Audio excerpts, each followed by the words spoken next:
بسم اللہ الرحمن الرحیم. ایکچولی میں چاہ رہا تھا کہ کل میں ایک آڈیو ریلیز کروں، لیکن میرے کچھ کولیگز کا، میرے دوستوں کا، میری فیملی کا یہ خیال تھا کہ میں ان لوگوں کے مقابلے میں اس طریقے سے اس سطح سے نیچے نہ گروں جہاں پستی میں یہ لوگ گرے ہوئے ہیں. تو سوچا یہی ہے کہ دیکھ لیتے ہیں ان کا رویہ کیا ہے، اور میرے جو فیمیل سٹاف ہے یا کولیگز ہیں ان بیچاریوں کے اوپر بھی جو کچھ انہوں نے، یوتھیوں نے یا تحریک انصاف والوں نے جو مہم چلائی تھی اور جو غلیظ ٹرینڈ چلائے تھے وہ سب کے سامنے ہے، ٹویٹر پہ موجود ہیں.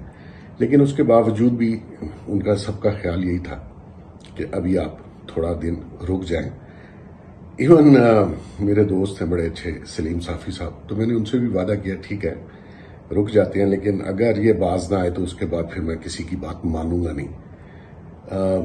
جو یہ کہہ رہے ہیں کہ جی خواتین کے بارے میں، تو آپ ذرا ان کی خواتین کے بارے میں گفتگو سن لیجئے، جو کہ ایک مہذب اور ورکنگ لیڈیز کے بارے میں یہ جو لوگ کرتے ہیں. اور ایون جو گھریلو خواتین ہیں یا کسی کی فیملی ہے، اگر اس میں میری کسی چیز سے ان کو اختلاف ہے تو آرگو کر سکتے ہیں، لیکن اس میں میری فیملی کا کوئی تعلق نہیں ہے. اگر یہ میری فیملی کو اٹیک کریں گے تو ڈیفینیٹلی میں 2 ہاتھ آگے جا کے ان کو اٹیک کروں گا. تو آج صرف آپ کو یہ بتانا تھا کہ یہ جو آڈیوز تھی اور کچھ ایسی باتیں تھیں، میں سمجھتا ہوں کہ یہ جو فراڈ ٹائپ خاتون ہے پیرنی، یہ انشاءاللہ اس کا ڈیفینڈ نہیں کر سکے گی. اور جو باتیں خان نے ہی ہمیں بتائیں، میرے پاس تو اور کوئی نالج نہیں تھا کہ میں پیرنی کے ایسی چیزیں بتاتا، میں تو اس سے کبھی ملا نہیں. تو اب تک جو کچھ ہوا یا میں نے جو کچھ بتایا وہ اتنا ہی سچ ہے کہ میں اس کے لیے گواہان پیش کر سکتا ہوں. کوئی بات جھوٹ نہیں ہے، بالکل. لوگ موجود ہیں، وہ ولنگلی آنا بھی چاہتے ہیں اوپنلی، کیونکہ ان کے اوپر بھی تحریک انصاف اور یہ یوتھیا لوگوں نے کافی گند ڈالا. تو میں آپ سب کو ایک چیز بتانا چاہتا ہوں کہ میں نہ پیچھے ہٹوں گا. اگر یہ باز نہیں آئیں گے تو انشاءاللہ آپ سے بہت ہی جلد ملاقات ہوگی. میں کچھ دوستوں کو ناراض نہیں کرنا چاہتا، اس لیے میں نے ان کی ریکویسٹ پہ کچھ دن صبر کیا ہے، کرنے کا ارادہ کر لیا ہے. رہ گئی بات کہ وہ چیزیں کیا ہیں، یقین کیجیے یہ تو بے شرم لوگ ہیں، یہ شاید اس کی بھی کوئی وجوہات نکال لیں گے.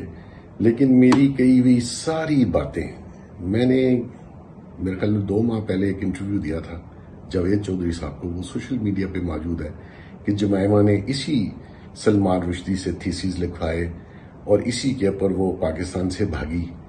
وہ آج دیکھ لیجئے جو جیفری رابنسٹن انہوں نے لائر کیا ہے وہ کون ہے، ان کا لنک اسرائیل سے کیا ہے، ان کا لنک نیو کون سے کیا ہے، یہ کتنے پاکستان کے محب وطن ہیں. وہ سب آپ میری باتیں نکال لیجئے، میرے پرانے ٹویٹر یا انٹرویوز دیکھ لیجئے. جو میں نے کہا وہ حقائق پر مبنی ہے اور وقت ثابت کرتا جا رہا ہے کہ جو میں کہہ رہا تھا وہ سچ ہے. اور انشاءاللہ تعالی مجھے جھوٹ بولنے کی یا تہمت لگانے کی کوئی وجہ نہیں ہے. میں نہ الیکشن لڑتا ہوں، نہ ان کے مقابلے میں مجھے پالیٹکس کرنی ہے. لیکن جو حقائق ہیں، ہاں ان کی فیور میں 1-2 لوگ آئے. ایک وہ واشنگٹن بھاگا ہوا ہے پر چور سپاہی ٹائپ ہے، یہاں جو بھی کر کے گیا بڑا ایزی ہے. آپ اسٹیبلشمنٹ یا فوج یا ISI پہ الزام لگائیں، باہر جا کے اسائلم لے لیں. اگر آپ اتنے ہی بہادر ہیں تو یہاں رہیے. ہم پہ بھی اس نے مظالم کیا، ہم تو نہیں بھاگے، ہم نے لا کو فیس کیا، اس کے ظلم کو فیس کیا. تو 1-2 لوگ یہاں ہیں، الزام تراشی نو ایشو، آپ پہلے بھی کر رہے تھے، ابھی بھی کریں. کوئی چیز کنکریٹ لائیں. میں تو جو کہوں گا وہ ثابت کر کے بتاؤں گا کہ اس عورت کی اصلیت کیا ہے. اور یہ جو نام نہاد لیڈر، بدقسمتی ہے اس ملک کی کہ ایسے لوگوں کو آگے آنے کا موقع دیا گیا. اس میں غلطی میری بھی ہے اور باقی لوگوں کی بھی ہے کہ اس شخص کا اعتبار نہیں ہونا چاہیے تھا. جب پتہ چلا تو یہ بوم پہ تھا اپنے اقتدار کے، تب بھی میں نے اس سے اختلاف کیا اور اوپنلی کیا. میں وہ نہیں ہوں جو اقتدار میں لوگوں کو سلام کرے. میں تو ہمیشہ کریٹک رہا ہوں, ہمیشہ ہی گورنمنٹس میرے خلاف رہی ہیں, تو اس سے الحمدللہ کوئی فرق نہیں پڑتا. یہ میرا ملک ہے اور میں سمجھتا ہوں کہ جو میں سوچتا ہوں, جو سمجھتا ہوں وہی لکھتا ہوں, وہی بولتا ہوں. تو آپ سب لوگوں کا بہت شکریہ. انشاءاللہ بہت جلد آپ سے دوبارہ بھی ملاقات ہوگی. اگر یہ باز نہ آئے تو انشاءاللہ اینڈ میں کروں گا اس کا. تو تب تک کے لیے خدا حافظ.